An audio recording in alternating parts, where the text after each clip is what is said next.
Late today, the sheriff of Broward County, home of that high school in Parkland, Florida, of course, revealing that all deputies in schools will now carry rifles on school grounds. Meantime, young people across Florida arriving in that state's capital, and you will see how they were received inside those meetings. And look at this tonight. Across the country, students staging walkouts to show their support, from Florida to Minnesota, from Illinois to Colorado. ABC's Dan Harris on what the Florida students were asking for. Dan was in the room when they were face to face with lawmakers.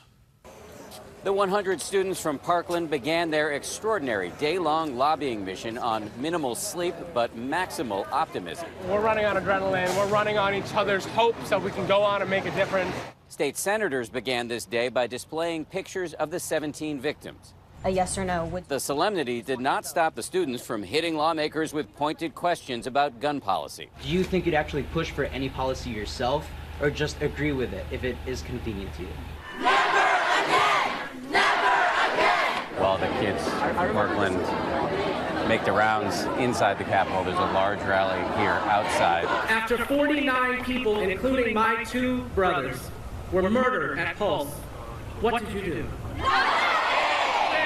Back inside, as the students continue their work, their initial optimism curdled into frustration as they complained about what they viewed as a lack of straight answers from lawmakers. Because what I saw today was discouraging. Look what happened in this encounter between students and Republican State Senator Aaron Bean, who repeatedly dodged questions about whether he would support a ban on semi-automatic rifles like the one allegedly used by Nicholas Cruz to kill 17 people at Douglas High School 1 week ago. What's your personal stance on assault-style weapons like an AR-15?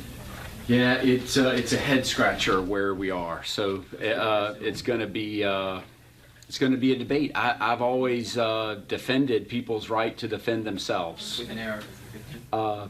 I haven't got specifics. You've been generally considered pro-gun, or? After the meeting, the senator didn't want to answer questions from us either.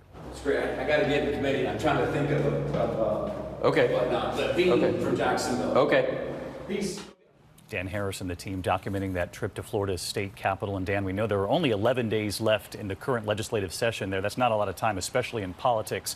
So any sign tonight that these school kids will see change anytime soon?